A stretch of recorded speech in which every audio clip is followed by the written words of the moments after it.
Φίλοι μου Χρυσοθύρες, γεια σας. Συνεχίζουμε τα εκπαιδευτικά βίντεο. Σήμερα θα μιλήσουμε για τον πόλεμο που κηρύξανε στην Ελλάδα τον τελευταίο. Αυτός ο πόλεμος ήταν που έζησαν και οι γονείς μας και οι παππούδες μας και ξέρουμε την ιστορία όσο θέλαν να μας τη μάθουν. Πάμε να πούμε μεγάλες αλήθειες.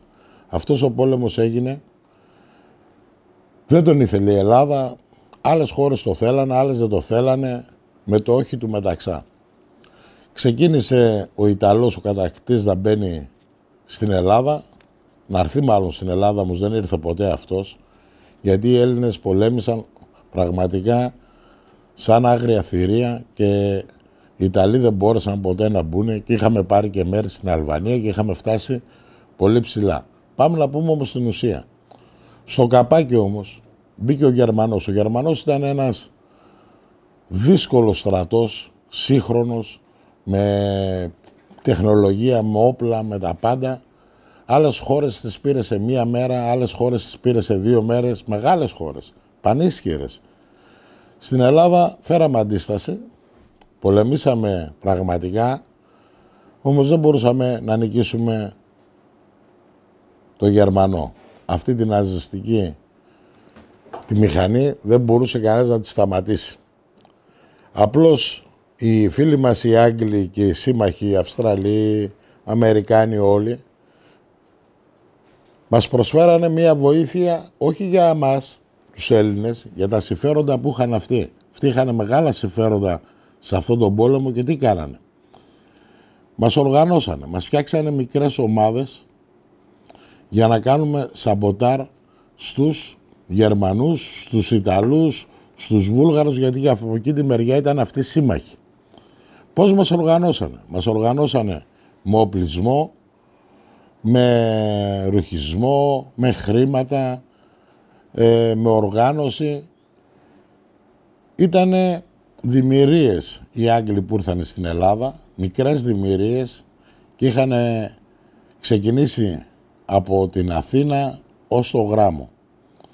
Είχαν φτιάξει ομάδες που ήθελαν να κάνουν σαμποτέρ, να ανατινάξουν γέφυρες, να ανατινάξουν τρένα, ό,τι είχε ο Γερμανός να το κάνουν σαμποτέρ. Καταγράφανε τα πάντα, πηγαίνανε. Πάρα πολλά που μπορούσαν να τους δημιουργήσουν πρόβλημα, να τους καθυστερήσουν, με λίγα λόγια. Αυτό είχε πετύχει σε ένα βαθμό, πάρα πολύ. Γιατί οι Έλληνες θέλαν να βοηθήσουν, γιατί οι Έλληνες θέλαν να δουν τη χώρα τους πάλι απελευθερωμένη. Πολεμήσαμε, συμμαχήσαμε με όλους αυτούς, μας εκμεταλλευτήκανε. Είχε γίνει ένας πόλεμος μυστήριος, γιατί οι οργανώσεις οι αριστερές ήταν 500. Ξέρουμε το ΕΑΜ, το ΕΛΑΣ και η μεγάλη αλήθεια έρχεται με τα Δεκεμβριανά. Τα Δεκεμβριανά είχε φύγει ο βασιλιάς στο Κάιρο, πήγε πρώτα στη Σούδα με το χρυσό της Ελλάδας και με την αυλή του. Και έφτασε στο Κάιρο. Εκεί έγινε μια κυβέρνηση, γιατί ήθελε να γίνει κυβέρνηση του βουνού. Μια κυβέρνηση ήθελε να κάνει το βουνό και μια κυβέρνηση ήθελε να κάνει ο βασιλιάς. Με λίγα λόγια, ο Άρης ο Βελιχιώτης, ο Ψαρός και ο Ζέρβας ήταν στρατηγοί που πολέμησαν και στους πρώτους πολέμους που είχαν αφαιρθεί σύντομα. Τι έγινε εκεί πέρα? Εκεί ξέραμε όλοι πάρα πολύ καλά ότι ο Ζέρβας ήταν παιδί του βασιλιά, από το παλάτι. Ο Άρης ο Βελιχιώτης είχε τις δικές του διαφωνίες, όχι μόνο μες στο κόμμα που πολεμήθηκε, και από παντού πολεμήθηκε από όλους τους Έλληνες. Ο Ψαρός δολοφονήθηκε και εκεί ξεκίνησε ο πόλεμος ο δεύτερος. Ο δεύτερος πόλεμος ήταν ο χειρότερος που υπήρχε, γιατί οι Άγγλοι είχαν μοιράσει τον πλανήτη και μεγάλες δυνάμεις, ο Τσόρτσις, ο Τρούμαν, ο Στάλιν, πάνω σε μια χαρτοπετσέτα ή σε ένα πακέτο τσιγάρα, τόσο απλά. Λέει, δεν θέλω να ασχοληθώ στα Βαλκάνια, ούτε με την Αλβανία, ούτε με τη Βουλγαρία, ούτε με την Ρουμανία, ούτε ξέρω εγώ ποια κράτη ήταν ακόμα εδώ γύρω. Απλώς πιο νωρίς είχαν ανταλλάξει τη Μακεδονία, έτσι για να ξέρετε. Την τάξανε και στη Σερβία και στους Βουλγάρους. Από τη μεριά οι Γερμανοί τάξανε τη Μακεδονία για τους Βούλγαρους και από τη μεριά οι Άγγλοι τους χάλασε η πίτα για να μπουν στον πόλεμο με ανταλλαγή τη Θεσσαλονίκη. Αυτό το ξέρουν αρκετοί. Και κάτι που δεν ξέρετε, η Θεσσαλονίκη ήταν και όνειρο των Εβραίων να κάνουν εκεί την πρωτεύουσά τους. Θα τα ακούτε λίγο περίεργα, όμως εγώ θα τα πω έτσι πως τα άκουσα κι εγώ και έτσι πως νομίζω είναι η αλήθεια. Ξεκινώντας τον πόλεμο το δεύτερο που ήταν ο πιο αιματερός και ο πιο δύσκολος πόλεμος, ξέρεις τι να πολεμάς Έλληνα τον Έλληνα, μοιράσαν την Ελλάδα σε δεξιούς και αριστερούς. Να με πεις ποιοι φταίγανε. Τα συμφέροντα. Μεγάλες δυνάμεις. Πάντα τα συμφέροντα εξυπηρετούν αυτούς που θέλουν. Διχάζουν τον κόσμο με χρήματα. Τι κάνανε. Πήγαινε στο χωριό ένας, αφού είχε τελειώσει ο εφήλιος, τον παρουσιάζανε σαν αντάρτης. Μα όλοι ήμασταν αντάρτες. Έτρωγε το ξύλο και ανέβαινε ξανά στο βουνό. Να μου πεις γιατί έτρωγε το ξύλο. Γιατί το λέγανε αυτοί, ήθελαν να τον πάρουν τα χωράφια του, άλλοι ήθελαν να πάρουν τη γυναίκα του, άλλοι κάτι άλλο. Πάρα πολλοί από αυτούς φύγανε σε άλλα κράτη γιατί έγινε μεγάλος πόλεμος στην Ελλάδα. Άλλοι μπήκανε στον πόλεμο πονηροί για να κάνουν πιάτσικο. Υπήρχαν εκεί οι κλέφτες που είχαν τα συμφέροντά τους. Και άλλοι δώσαν τη ζωή τους στο κόμμα.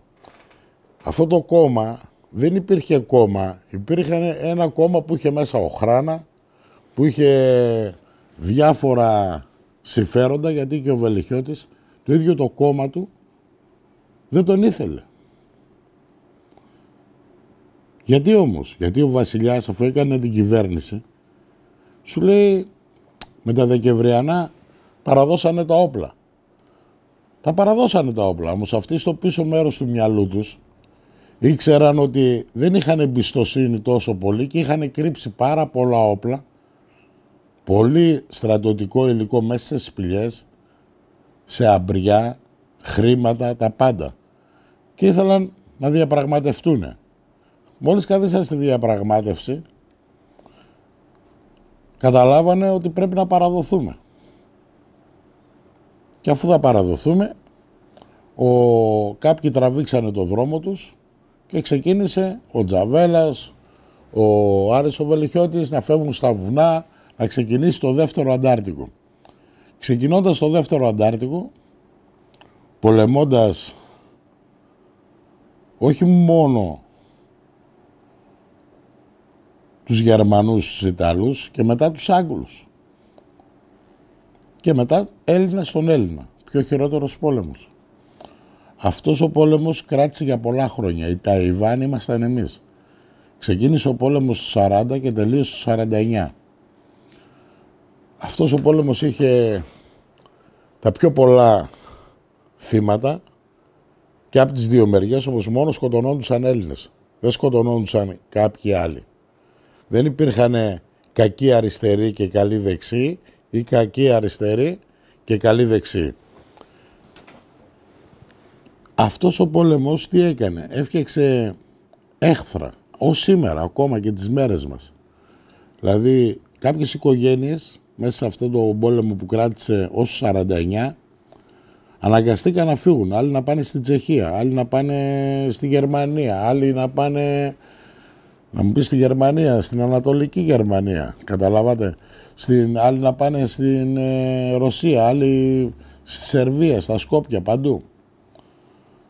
Και δεν μπορούσαν να έρθουν στην Ελλάδα γιατί απαρνηθήκανε το ελληνικό κράτος. Μετά από το 81 μπορούσαν να έρθουν με τους νόμους που ψήφισε τότε ο Παπανδρέου. Τι έγινε σε αυτόν τον πόλεμο? Αυτός ο πόλεμος μέσα στα βουνά ήταν τεράστια πολεμοφόδια, οπλισμοί, αποθήκες, σφαίρες. Τώρα μου λένε ψάχνουμε για λίρες, Πολατίδη. Ναι, ψάχνουμε για λίρες γιατί οι λίρες ήταν χρήματα για να κάνουν σαμποτέρ. Υπήρχαν πάρα πολλές λίρες, 33 εκατομμύρια χρυσές λίρες έστειλε το Βρετανικό κράτος, επίσημα. Βλέπετε εδώ πέρα σήμερα έχω κάτι ραφτομηχανές, αυτές οι Singer. Αυτές οι ραφτομηχανές δεν τις έβαλα τυχαία να ράψουμε ρούχα σήμερα. Τις έχω βάλει εδώ πέρα για να σας δείξω ότι ράβανε ρούχα, είχαν ορεινά νοσοκομεία στα βουνά, είχαν τροφοδοσίες, πώς θα φάνε, πώς θα πιούνε και τα πάντα.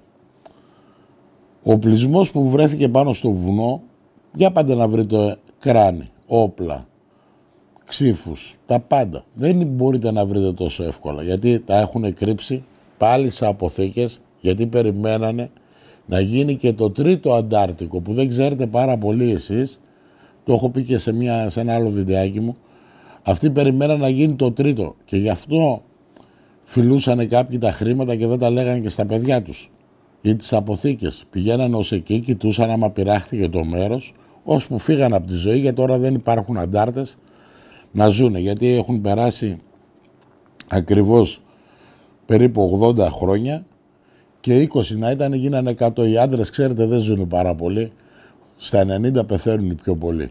Οι γυναίκες πάνε και 100, δεν υπάρχουν και αντάρτες. Και αν υπάρχουν αντάρτες ακόμα στη ζωή, στο μυαλό δύσκολο να βρούμε έναν να μας πει ακριβώς που μπορεί να υπάρχει μια αποθήκη, να προχωρήσει σε εκείνο το βουνό. Εμείς δεν μπορούμε να πάμε. Τι θέλω να πω με όλα με αυτά. Εγώ στις Πρέσπες έψαχνα μια αποθήκη με ραφτομηχανές, το οποίο είχε και χρήματα. Πήγαμε εκεί πέρα, ψάξαμε και τα χρήματα και τις μηχανές. Δεν βρέθηκαν αυτές εκεί πέρα. Αυτές οι μηχανές, μία έχω βρει, οι άλλες δύο τις έχω πάρει από κάπου αλλού. Ράβανε ρούχα, φτιάχνανε νοσοκομεία, φτιάχνανε αμπριά. Πώς τα φτιάχνανε τα αμπριά, ξέρετε? Σκάβανε μέσα στο έδαφος, χαμηλώνανε γύρω στο 1,5 μέτρο, που μου πάω μερικές φορές πάνω στο βουνό και μου λένε έλα να δεις, λέει, κάποια πολυβολία. Μα αυτά ήταν σπίτια, ήταν κατοικίες, τις φτιάχνανε είτε με λαμαρίνες αν είχανε, είτε με δέρματα, ό,τι είχαν χρησιμοποιούσαν και μένανε χαμηλά για να μην κόβει το κρύο. Γιατί για πάνε ζήσει πάνω στο Καϊμάξαλα, να δεις πόσο στη Τζένα, στο Βέρμιο, στο Γράμμο, στο Βίτσι ή στα άλλα τα βουνά που είναι κάτω, στη Λαμία, στον Όλυμπο. Ήτανε δύσκολα. Αυτοί είχαν τα καταφύγια τους, ξέρανε πιθαμή προς πιθαμή το βουνό. Ξέρανε τις σπηλιές, ήταν επικηρυγμένοι από τον ελληνικό στρατό, γιατί τους χρησιμοποιούσαν ως αντάρτες. Αυτοί ήταν αντάρτες και από εδώ ήταν το ελληνικό κράτος. Και λέει, αφού μας είχαν φορτώσει στους Άγγλους, οι Άγγλοι ήθελαν να μας ξεφορτωθούν. Και πού μας φορτώσανε? Μας φορτώσανε στους Αμερικάνους. Οι Αμερικάνοι έλεγε, γιατί δεν τελειώνει αυτός ο αδελφοκτόνος πόλεμος? Και λέει, για να τελειώσει θα στείλουμε αυτόν τον εξοπλισμό, αυτά. Και ήρθανε, δοκιμάσανε τις βόμπες Νομπάλ στο Γράμμο και στο Βίτσι, για να πάνε να τις ρίξουν μετά εκεί που ήθελαν να τις ρίξουν.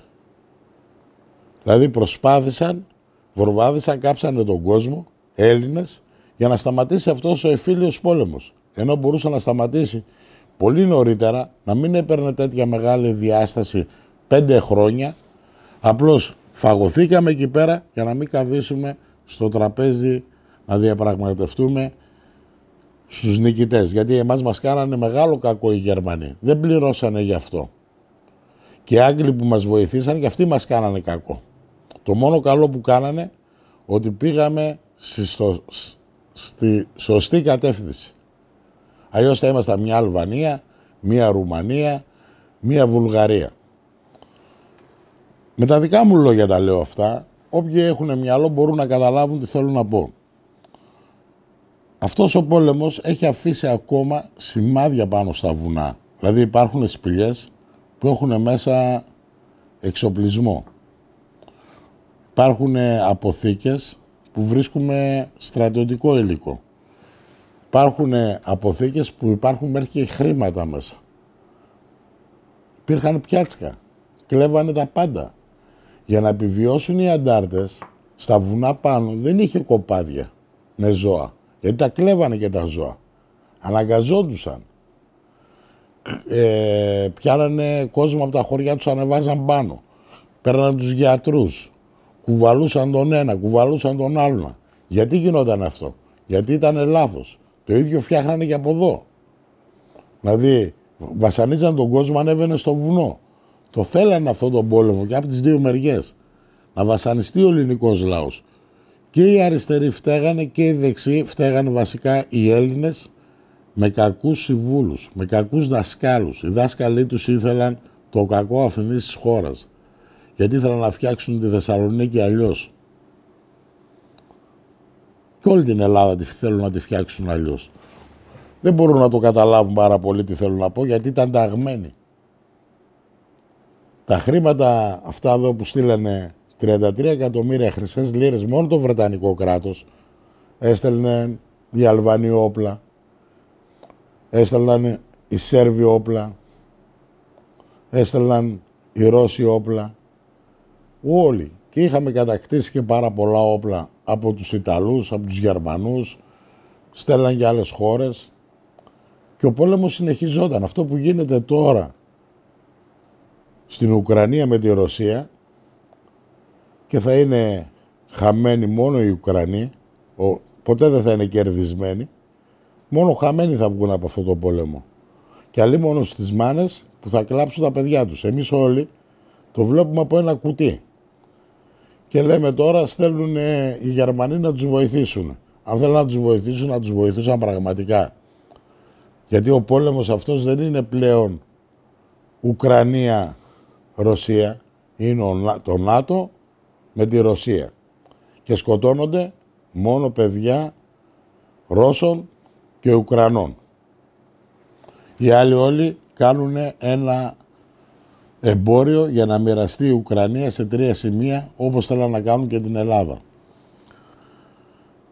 Στο αποτέλεσμα τώρα, εμείς ψάχνουμε για λίρες. Οι λίρες, αν υπήρχαν από τον εμφύλιο, υπήρχαν.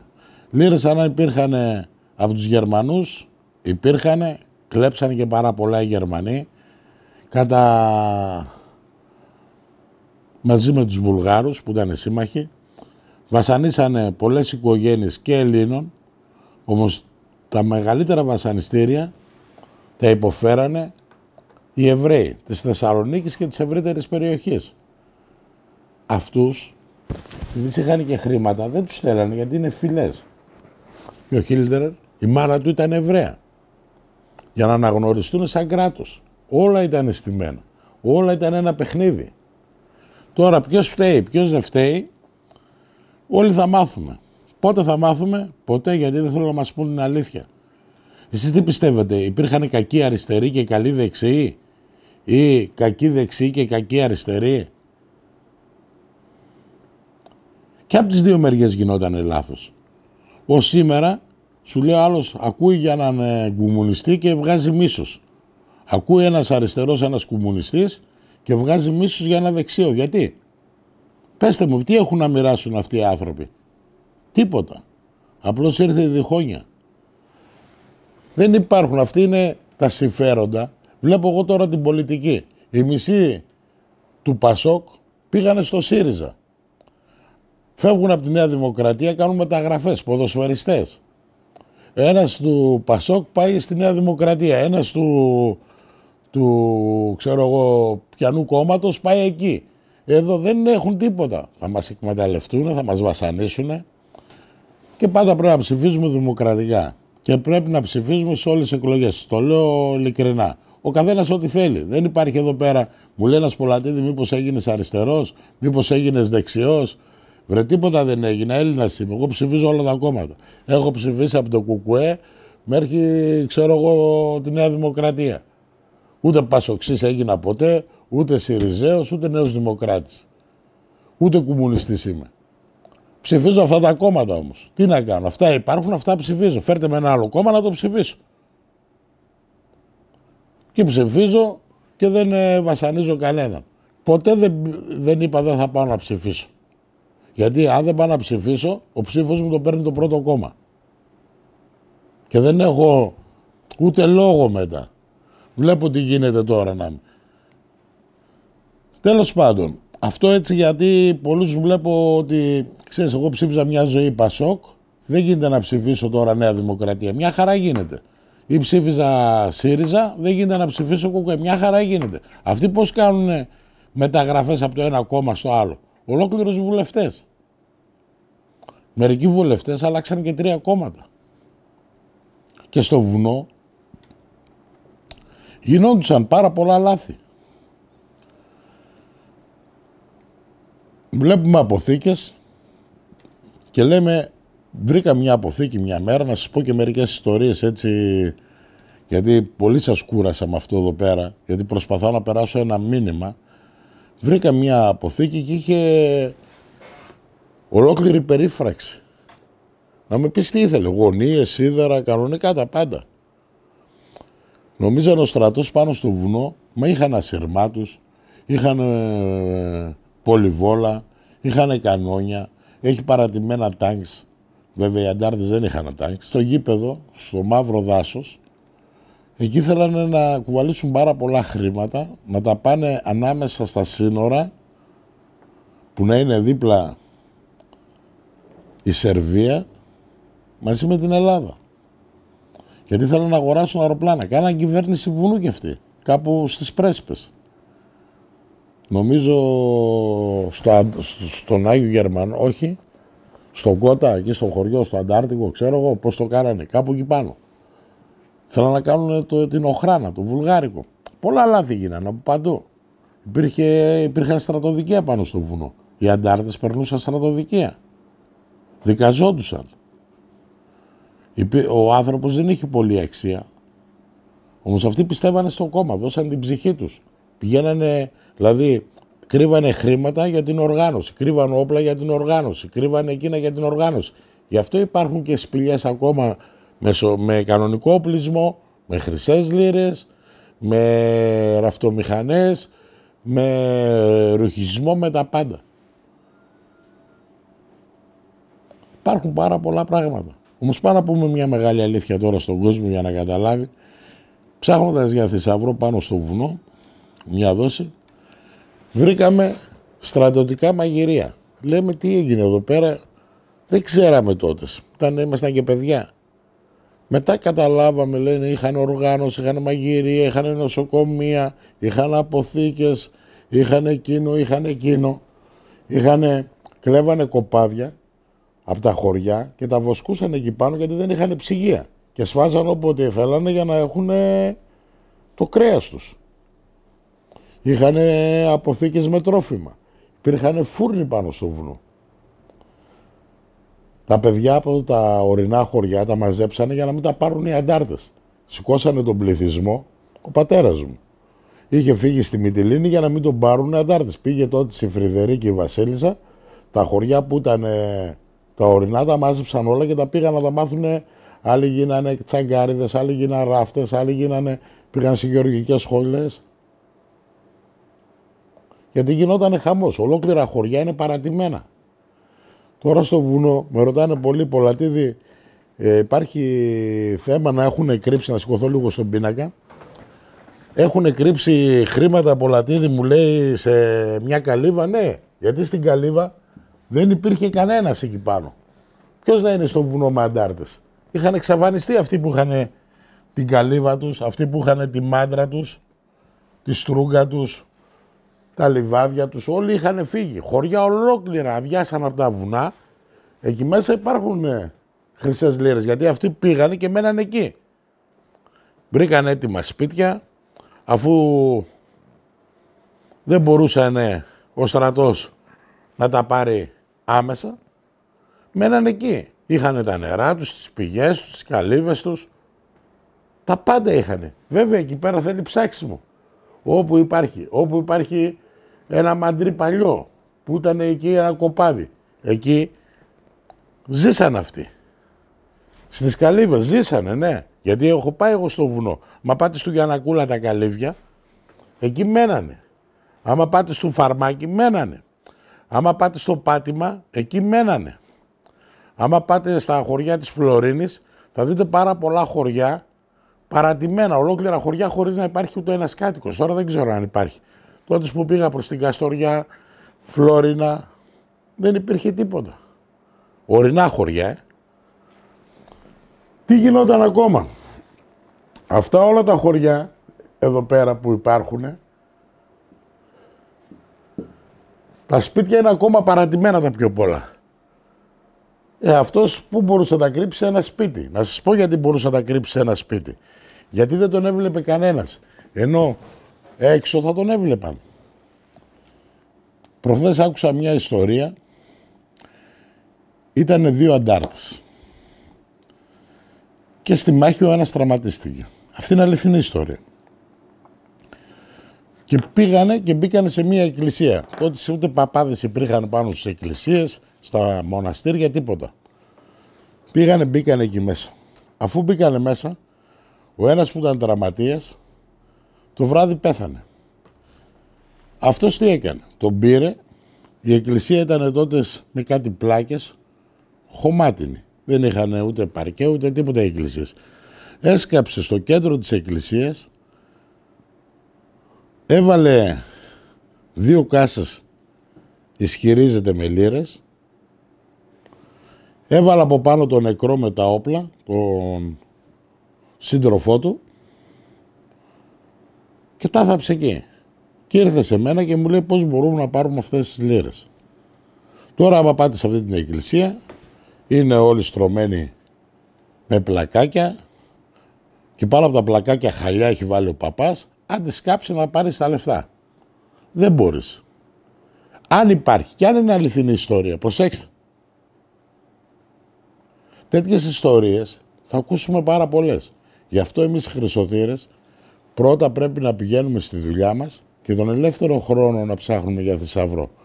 Γιατί σε μία άλλη περίπτωση που πάει εγώ που ήταν παρόμοια, ήταν όλοι λάθος. Πήγαμε εκεί έτσι.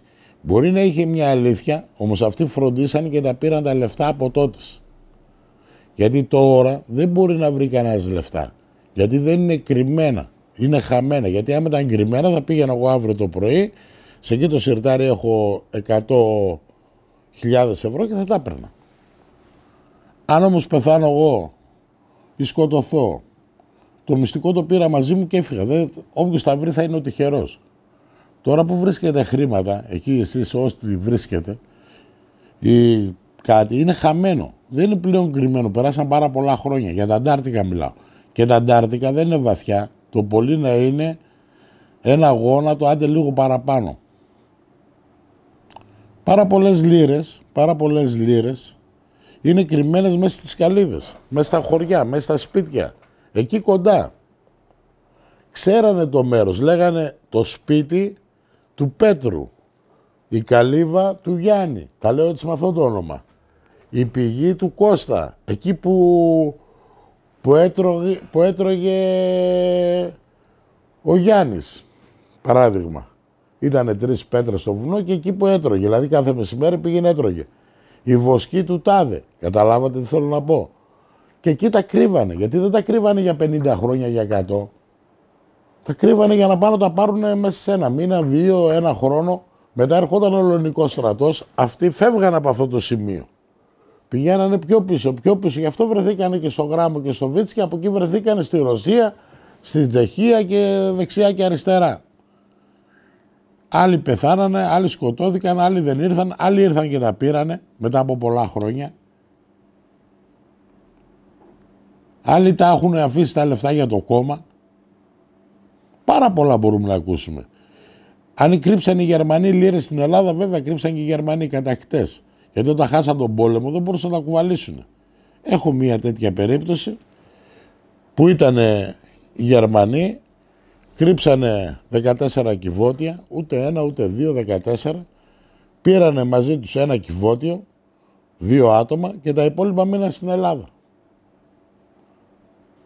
Και ήρθαν να τα ψάξουν να τα βρουν, όμως όταν ήρθαν εδώ στην Ελλάδα τώρα έχουν γίνει άλλα κτίρια και δεν μπορούν να τα ψάξουν. Έχει αλλάξει το μέρος, έγινε κάτι άλλο. Πώς θα τα βρεις. Εδώ, άμα γίνει μια ανακαίνιση στο σπίτι σου, δεν γνωρίζεις ότι πού θα πας και άμα την κάνει ο άλλος, πάλι δεν ξέρεις. που έχεις ζήσει εκεί μέσα, όχι στο βουνό που ήσουν ένα μήνα εδώ, ένα μήνα εκεί, 2 μήνες πιο εκεί. Γιατί με ρωτάτε πού να ψάξουμε ρε Πολατίδη να αγοράσουμε ένα μηχάνημα. Θα αγοράσεις φίλε μου ένα μηχάνημα, ένα e-bat.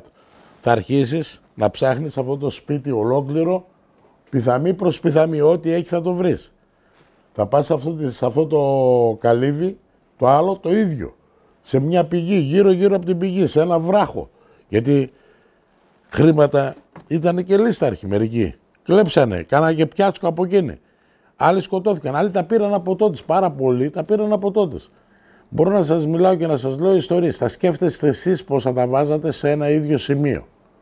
Δηλαδή, αν βρεθεί σε μια καλύβα, πού θα τα άκρυβες, θα τα άκρυβες δίπλα στην πόρτα. Να μπορείς να τα βρεις πάντα. Μέσα στην καλύβα, σε μια γωνία. Να μου πεις τώρα, είπες ρε Πολατίδη, μια ιστορία στην εκκλησία, τον έβαλε στη μέση. Μα εκεί τον τέριαξε, εκεί τον τράβηξε, εκεί άνοιξε την τρύπα, εκεί τον έβαλε. Άλλη είναι αληθινή. Τέτοιες ιστορίες έχω ακούσει πάρα πολλές φορές. Όπως μου λέει ο άλλος, θα πας λέει σε εκεί την αποθήκη, στη γωνία είχα βάλει 800 λίρες, θα σκάψεις λέει 50 πόντους και θα τα πάρεις. Μπορεί να πάει να τα πάρεις, μπορεί να μην υπάρχει τίποτα. Ή να ακούσεις όπως αυτό εδώ πέρα που ήταν μια αληθινή ιστορία. Αυτό το ζευγάρι που ζούσε στα Τρίκαλα νομίζω, πέθανε ο άλλος στο νοσοκομείο και λέει την κόρη του, στο σπίτι εκεί στο Ντουβάρι έχω λίρες. Η κόρη του λέει τα έχει χαμένα, λέει από τον καρκίνο που έχει, λέει τέτοια, γιατί η μάνα μου τόσα χρόνια δεν θα την έλεγε. Θα περίμενε να γίνει 85 χρονών και να πει το και το. Αυτός δεν ήταν και αντάρτης. Τα είχε πάρει τότε από κάνα πιάτσκο. Η κόρη του πάει στο σπίτι, ανοίγει, σκάβει, όντως βρήκε 2 κάσες λίρες. Τι έκανε όμως, 2 ντενεκέδες, όχι κάσες, ντενεκέδες τα βάλε. Και τι έκανε αυτή, πήγε, φώναξε την αστυνομία, άλλο χαϊβάνι.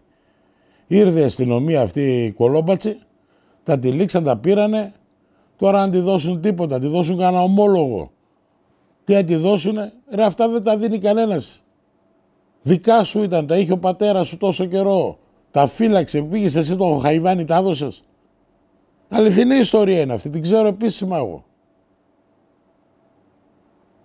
Μα δεν ήταν δικά τους, δεν τα κάνει το ελληνικό κράτος. Τα λεφτά. Αφού μας δίνει λεφτά, λέει είμαι καλό, θα σας βοηθήσω. Τις λίρες τις δικές μας θα πάρει που τις είχαμε στο σπίτι. Θα έχω εγώ λίρες στο σπίτι μου και απάνω τις δώσω στο κράτος. Γιατί έτσι λέει ο νόμος. Αν έχεις λίρες, δεν μπορείς να τις πάρεις, άμα σας δώσεις σε εμάς. Σου άρε κούνια που σας κούναγε. Θα έχω εγώ λίρες και απάνω θα πω αυτός που βρίσκει λίρες. Δεν βγαίνει να πει, ξέρετε, έχω βρει λίρες ή έχω βρει μια κάσα, ελάτε εσείς να μου πείτε τι να τις κάνω. Να τις μοιραστώ μαζί σας και αυτά θα με δώσετε μετά χρήματα και άμα με δώσετε χρήματα, ρε έχω χρυσό, είναι βασιλικό μέταλλο. Ούτε κουμπιά δεν θα σας δώσω. Τα δικά μου τα λεφτά τα μοιράσω εγώ με την αστυνομία. Γιατί δεν φέρνει η αστυνομία να τα μοιράσει μαζί μου τα λεφτά τους. Μόνο κλήσεις μου φέρνει η αστυνομία. Η γαμημένη με φέρνει εμένα χρήματα, κάμια κλήση, κάνας ρουφιάνος θα με καρφώσει, να έρθει με συλλάβει η αστυνομία, γιατί έχω ένα ακίνητο και έπεσε η πόρτα, έπεσε το αρχίδι. Τι, οι χαζοί πάνε στην αστυνομία και οι ρουφιάνοι. Κανένας δεν πρέπει να πηγαίνει. Αυτοί οι ανθρώποι δουλεύουν με τους ρουφιάνους και με τους χαζούς. Βέβαια, σαν άνθρωποι, τη δουλειά τους κάνουν. Ό,τι τους πούν να τους κάνουν. Τους είπανε με τον κορονοϊό βγείτε για να γράψετε τον κόσμο, βγαίναν και γράφαν τον κόσμο. Τώρα τους λένε βγείτε έξω να τους γράφετε για το τσιγάρο. Στην Αθήνα καπνίζουν σε όλες τις καφετέρειες και εδώ στην Έδεσα έχουμε μια βλαμμένη, δεν αφήνει κανένα να καπνίσει. Γιατί λέει είναι το υγειονομικό, είναι το αρχίδι το 2. Με μένα μου το υγειονομικό εδώ της Έδεσας, έχω ένα κίνητο εδώ στη Σκύδρα, αντί να με βοηθήσει με κορονοϊό, πρόσεξε. Μου στείλανε ένα χαρτί και με γράψανε. Πήρα εγώ τηλέφωνο και ο καθένας τον κόλο του ήθελε να καλύψει. Γιατί αρχίνησα να τους βρίζω. Πού θα πάω εγώ να το διορθώσω αυτό, και μου κάνανε μήνυση. Και χέστηκα εγώ. Θα πάω στο δικαστήριο, ο εισαγγελέας μια χαρά θα καταλάβει τι θα τον πω. Αυτοί δεν κάναν καλή τη δουλειά τους, γιατί αυτοί δεν είναι υπάλληλοι. Αυτοί δεν είναι υπάλληλοι, είναι τεμπέληδες άχρηστοι. Υπάρχουν και κάποιοι που μπορεί να κάνουν καλά τη δουλειά τους. Εμένα πάντως δεν κάναν καλά τη δουλειά τους. Γιατί από εκεί μου στέλνουν στην Πολοδομία, από την Πολοδομία μου στέλνουν εκεί. Τι είμαι εγώ, μπαλάκι του τένις. Μετά τους βρίζω. Ή αυτή από τα Τρίκαλα τώρα που πήγε έδωσε τις λίρες. Θα έχω εγώ λίρες και θα φωνάξω στην αστυνομία. Και μία άλλη περίπτωση να σας πω. Ήταν 2 πρώτα ξαδέλφια. Άκου εδώ να δεις. 2 πρώτα ξαδέλφια βοσκούσανε πρόβατα και βρήκανε μία κάσα λίρες. Ούτε θαμένη ήταν, λίγο. Μπορεί να την έβγαλε η βροχή. Την ξέβγαλε η βροχή. Πήγε ο ένας στον πατέρα του, ο ένας έριξε τον άλλον από πατέρας αδέλφια τα παιδιά, αυτά τα μικρά που βοσκούσαν τα ζώα. Φωνάξαν τον διοικητή, τα φάγε ο διοικητής στις λίρες, μάλλον τα μοιράστηκε ο διοικητής με τον έναν από αυτούς. Και γιατί να μην τα μοιραζόντουσαν τα 2 αδέλφια. Πιο πολύ αξία έχει ο διοικητής. Κοινός ήταν αρπακτικό, τι είναι, μαλάκας είναι ο διοικητής. Αστυνομικός είναι με τη στολή, χωρίς τη στολή είναι αρπακτικό. Άμα φοράνε τη στολή, υπηρετούν την αστυνομία. Όταν δεν φοράνε τη στολή, δεν ξέρετε που λέει το παράδειγμα, ο παπάς, όταν γίνεται ένας παπάς, τον πρώτο χρόνο φοβάται την εκκλησία. Το δεύτερο χρόνο η εκκλησία φοβάται τον παπά. Καταλάβατε πως είναι αυτά τα πράγματα. Λέει ένας θα πάω, λέει, να τα δηλώσω, λέει, βρήκα αυτά εδώ πέρα, λέει, στην εφορία. Ρε και λεφτά να έχεις στην εφορία δεν πρέπει να τα λες. Πουδενά. Αυτοί περιμένουν τα χαϊβάνια, τους ρουφιάνους. Ο ένας να καρφώσει τον άλλον. Εγώ τώρα βρήκα αυτομηχανές 50. Άμα τις πάω εκεί θα μπλέξω. Πειράζω κανένα, δικές μου. Από πού τις πήρες? Από τους παλιατζίδες. Στόμα δεν έχω να μιλήσω. Ή δεν ξέρω εγώ, βρω 10 κάσες λίρες. Θα πάω εγώ στην αστυνομία, τους πω βρήκα 10 κάσες λίρες. Λέει ένας, άμα τα βρω, τι θα τα κάνω? Ρε Χαϊβάνι, 10-10 θα τα πουλάς. Ο Χρυσός δεν χάνει ποτέ την αξία του. Άμα πάει να πουλήσει 20 λίρες, θα πεις είναι από το γάμο μου. Τους πουλάω 20 λίρες. Από 400 ευρώ κάνουν 8.000 ευρώ. Πας σε ένα κοσμοτοπολείο, δώσ' τα 10 ευρώ λιγότερα. Ποιος δεν θα τα πάρει? Λέει και αν θέλω να πουλήσω 100, εσύ βρες και 200 θα σε αγοράσουν και 100. Απλώς όταν θα τις βρεις, ξύπνα λίγο. Μην τις βάλεις σε ένα σημείο γιατί θα κάνεις μαλακία. Κρύψα σε 5 σημεία όπως λέει ο Πολατίδης και αν σε πιάσουν να πεις αυτές τις 400 ήταν, πάρτε τες. Και εσύ ας έχεις 40.000 λίρες. Πάλι δεν τα χάσεις όλα. Πάντα θα σκέφτεσαι πονηρά, πάντα θα είσαι πιο ρουφιάνος από αυτούς τους ρουφιάνους. Τόση ώρα σας μιλούσα τι έγινε με τον πόλεμο. Αυτοί ήταν όλοι ρουφιάνοι. Όλοι στις πλάτες των Ελλήνων εκμεταλλευτήκανε. Δεξιούς, αριστερούς, Ιταλοί, Γερμανοί. Τώρα είμαστε αδέλφια. Μα εμείς πήγαμε να πολεμήσουμε τον Γερμανό στη Γερμανία. Πήγαμε τον Ιταλό να τον πολεμήσουμε στην Ιταλία. Και δεν πληρώσανε για αυτό που κάνανε. Ήρθαν εδώ, φάγανε παππούδες, γιαγιάδες, κλάψαν, αφήσανε γυναίκες βασανισμένες, ορφανά παιδιά. Ποιοι τα αφήσανε? Οι Ιταλοί, οι Γερμανοί. Εμείς πήγαμε να πολεμήσουμε στη Ρώμη. Πήγαμε να πολεμήσουμε στη Γερμανία. Πήγαμε στο Βερολίνο, πολεμούσαμε με τους Γερμανούς. Και δεν πληρώσανε για αυτό που κάνανε. Εκτελέσαν ολόκληρα χωριά. Ολόκληρα χωριά υποφέρανε. Και δεν κάνανε μόνο αυτό. Μαζί με τους Άγγλους, αγάπησαν οι Άγγλοι την Ελλάδα και ήρθαν εδώ να μας βοηθήσουν για να καθυστερήσουμε τον Γερμανό. Τόση ώρα αυτό σας λέω. Για αυτό το βρώμικο τον πόλεμο που μας κάνανε. Χεστήκαμε εμείς με τις λίρες. Και αυτές οι λίρες, ο ελληνικός χρυσός που έφυγε στο Κάιρο, πήγε στην Αγγλία μετά. Και μας δώσαν τα δικά μας τα λεφτά. Κανένας δεν ξέρει που ανήκει ο χρυσός. Όσοι και σήμερα, ο χρυσός της Ελλάδας, επισημίτη, έχει πάει σε 3 χώρες. Σε 3 τράπεζες. Γιατί είναι τα έχουν διασφαλίσει. Και αυτές είναι άλλων συμφέροντων. Δεν είναι κρατικές, ιδιωτικές είναι. Μας δουλεύουν σε ψηλό γαζί όλους. Πού θα βγάλεις άκρη? Δεν έβγαλε κανένας άκρη. Γιατί ήταν σαν τον κορονοϊό. Δεν το ξέραν το αντικείμενο, τρομάξανε τον κόσμο. Τώρα πιάνει ο άλλος κορονοϊό, λέει υπάρχει το φάρμακο. Ρε, τους πιο πολλούς τους πεθάνανε οι ίδιοι αυτοί. Δεν είχαν την τεχνολογία, την τεχνοδοσία στα νοσοκομεία και πήγαινε ο κόσμος και πέθαινε. Εγώ έκανα 3 εμβόλια. Και αλλοί μονό τους, άμα με κοροϊδέψανε. Γιατί αυτό δεν θα το συγχωρέσω. Εγώ δεν είμαι εναντίον της πολιτείας. Εγώ υπηρετώ την πολιτεία. Υπηρετώ δηλαδή τα πάντα. Και πιστεύω στη χώρα μου. Αυτοί αν δεν πιστεύουν στους Έλληνες, αλίμονό τους. Φίλοι μου Χρυσοδύρες, σας κούρασα. Πάρετε ένα μηχάνημα, ένα ίμπατ, ένα σύμπλεξ, ανάλογα τα χρήματα που έχετε, να διαφημίσω και λίγο τα μηχανήματά μου. Να πάνε να ψάξετε και μην ακούτε αυτούς όλους. Ότι ξέρουν να λύνουν σημάδια. Ότι θα έρθουν να σας βρουν τις λίρες, θα σας βοηθήσουν. Εσείς μόνοι σας θα γίνετε αρχηγοί σε αυτό που πιστεύετε να ψάξετε. Σήμερα θύμωσα, κουράστηκα κιόλας, γιατί όμως είπα πολλά πράγματα, πάρα πολλές αλήθειες από μένα.